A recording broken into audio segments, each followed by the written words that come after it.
वो मराठा सरदार जिससे मुगल बादशाह खौफ खाता था। जब उसकी तलवार रण में चलती थी तो चारों तरफ खून के छींटे नजर आते थे। उसकी आंखों के ललक से ही मुगल सैनिकों में अफरा तफरी मच जाती थी। जब तक वो जीवित रहा उसने मुगल शासक की नींद हराम कर दी थी। उसके डर से सैनिकों की रूह कांप जाती थी। ऐसा महान योद्धा जिसके वार से दुश्मन के चीथड़े उड़ जाते थे, उसे अपनों ने धोखा दिया और उसे मौत के घाट उतार दिया गया। इसके बाद दूसरा छत्रपति पैदा हुआ जिसने मराठा साम्राज्य पर शासन किया और मुगल शासक को नाको चने चबवा दिए। इनके शौर्य की गाथा आज भी लोगों के दिल और दिमाग में बसी है और ये सुनकर लोगों का सीना आज भी चौड़ा हो जाता है। तो आइए इस साहसी मराठा सरदार पर एक नजर डालते हैं। तो बने रहिए हमारे साथ इस वीडियो में एंड तक। जब भारत के इतिहास पर कोई नजर डालता है तो मराठा साम्राज्य की हिस्ट्री उसके जहन में आ जाती है, जिसमें शिवाजी, संभाजी महाराज और दूसरे महान योद्धा पैदा हुए।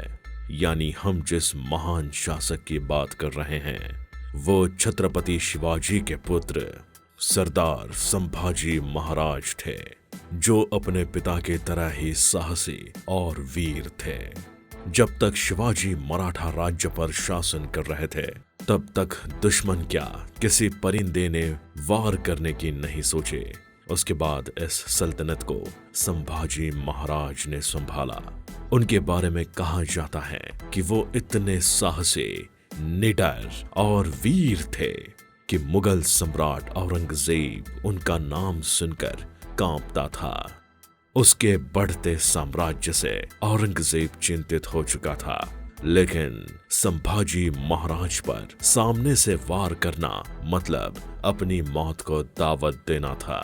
लेकिन ये तो आप जानते ही हैं कि जब जब भारत के किसी शेर पर आंच आई है तो उसके अपनों ने उसे धोखा दिया है, और यही हुआ संभाजी महाराज के साथ। उन्हें औरंगजेब के सरदार मुकर्रब खान ने कैद कर लिया और औरंगजेब के सामने उन्हें लाया गया।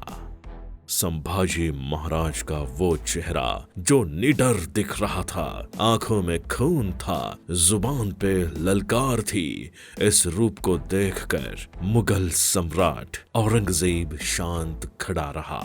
संभाजी महाराज का साहस देखकर औरंगजेब परेशान था। उन्हें कठोर यातनाएं दी गई, लेकिन उनका साहस बिल्कुल नहीं डगमगाया और अंत में उन्हें 11 मार्च 1989 को तुलापुर में मौत के घाट उतार दिया गया। उनकी मौत से पूरे मराठा साम्राज्य में आग धधक रही थी। उनके बलिदान की गाथा आज भी भारतीय इतिहास बड़े ही गर्व के साथ सुनाता है। संभाजी महाराज की मौत के बाद औरंगजेब की क्रूरता कम नहीं हुई, क्योंकि संभाजी महाराज ने उसे गहरे घाव दिए थे।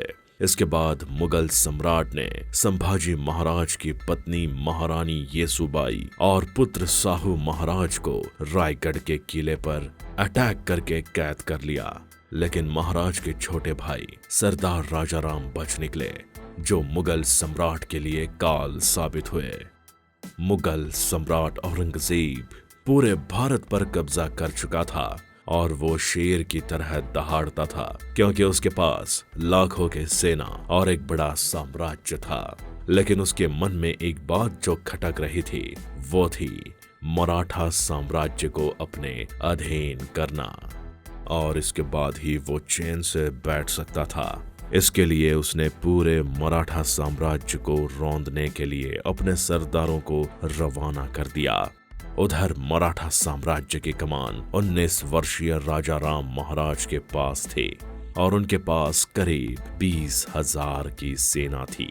वहीं उनके विश्वास पात्र सैनिक संताजी घोरपड़े और धनाजी जाधव थे, और इनकी वीरता शिवाजी महाराज के समय ही सब देख चुके थे। मराठा की कुछ हजार सेना क्या औरंगजेब की लाखों की सेना के सामने टिक सकती थी? ये सवाल तो मुश्किल था, लेकिन संभाजी महाराज की मौत की चिंगारी ने मराठा सैनिकों में आग की तरह बैठी हुई थी। जब महाराज राजा राम को पता चलता है कि औरंगजेब की सेना महाराष्ट्र के तुलापुर में डेरा डाल दी है, तो पूरी तैयारी के साथ मराठा सैनिकों ने अगस्त 1989 में उनकी तरफ बढ़ना शुरू किया। उनकी नंगे तलवारें ऐसे हुंकार मचा रही थी जैसे हवा का वेग जंगल को तहस नहस कर रहा हो। मुगल छावनी में पहुंचकर इन चंद सैनिकों ने औरंगजेब की सेना में कत्लेआम मचा दिया। कहा जाता है कि मराठा सैनिक में इतना जज्बा था कि वो मरने और मारने के लिए तैयार थे। धरती खून से लहलहा उठी और चारों तरफ मुंडों के ढेर नजर आते थे। पूरी छावनी में हाहाकार मच गया। सैनिक भागने लगे और कुछ ही पलों में मराठा सैनिकों ने उस पर कब्जा कर लिया। किसी तरह मुगल सेनापति को जान बचाकर भागना पड़ा। हजारों मुगल सैनिक मारे गए और घायल हुए। इस आक्रमण से औरंगजेब के जहन में फिर से संभाजी महाराज का खौफ उतर आया, क्योंकि इस समय उनके सामने उनका भाई राजा राम था। औरंगजेब इस आक्रमण से हताश हो चुका था। उसके मन में डर बैठ गया था। इस आक्रमण के 2 दिन बाद फिर से रायगढ़ के किले पर मराठा सैनिकों ने हमला कर दिया, क्योंकि रायगढ़ मराठा साम्राज्य का प्रमुख हिस्सा था। लेकिन इस बार यहाँ पर औरंगजेब का सरदार जुल्फिकार खान इसकी रक्षा कर रहा था। छत्रपति शिवाजी के जयकार के साथ मराठा सैनिकों ने मुगल सैनिकों के सिर धड़ से अलग करने लगे। कुछ ही वक्त में पूरे रायगढ़ में कत्लेआम मचा दिया।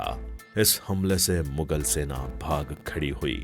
रायगढ़ के घेरे को कुछ वक्त में काटकर धरती को खून से लाल कर दिया गया और मुगल खजाने को लूट लिया गया। इसके बाद सभी मराठा सैनिक वापस पन्हाला दुर्ग लौट आए। इस हार से औरंगजेब पागल हो चुका था। उसके शरीर में सिर्फ बदला ही नजर आ रहा था। उसने गोलकुंडा के मुकर्रब खान को कोल्हापुर और कोंकण प्रांत का सूबेदार नियुक्त किया। मुकर्रब खान की खुशी कुछ पल की ही थी, क्योंकि मराठा सैनिकों में संभाजी महाराज के बदले की आग धधक रही थी और उसे जल्दी ही मुकर्रब खान को जलाना था। उधर मराठा सरदार संताजी और धनाजी के विश्वास ने मराठा सैनिकों में जोश भर दिया और उन्होंने प्रण लिया कि मुकर्रब खान को जल्द ही मौत के घाट उतार दिया जाएगा। और इसे उन्होंने साल दिसंबर 1689 को धरातल पर उतार दिया। मुकर्रब खान की विशाल सेना और मराठा सैनिकों के बीच भयंकर युद्ध हुआ, जिसमें मुकर्रब खान को नाको चने चबाने पड़े और उसे सरदार घोरपड़े ने ऐसा युद्ध के मैदान में रौंदा कि वो घायल हो गया और उसकी मौत हो गई। इसके बाद संताजी घोरपड़े के साहस से खुश होकर साल 1691 में राजा राम महाराज ने उन्हें मराठा सैनिकों का सेनापति बना दिया। इसके बाद घोरपड़े तूफान की तरह मुगल साम्राज्य पर टूट पड़े और बुरहानपुर, नंदुरबार और सातारा जैसे मुगल इलाके को अपने कब्जे में कर लिया। और इसी तरह कई मुगल इलाके को उन्होंने अपने अधिकार में ले लिया। संताजी घोरपड़े के बारे में कहा जाता है कि उनके सामने या तो दुश्मन घुटने टेक देता था या फिर वो मौत को गले लगा लेता था। इनकी वीरता का लोहा औरंगजेब इस कदर मानता था कि इनके वक्त में वो कभी चैन से नहीं सोया। इसके बाद वो कभी मराठा साम्राज्य पर कब्जा करने के बारे में उसने नहीं सोचा। औरंगजेब मुगल साम्राज्य का बड़ा और क्रूर शासक था। उसने भारत के करीब हर एरिया पर अधिकार कर लिया था, लेकिन वो अगर किसी से मात खाया तो वो मराठा थे।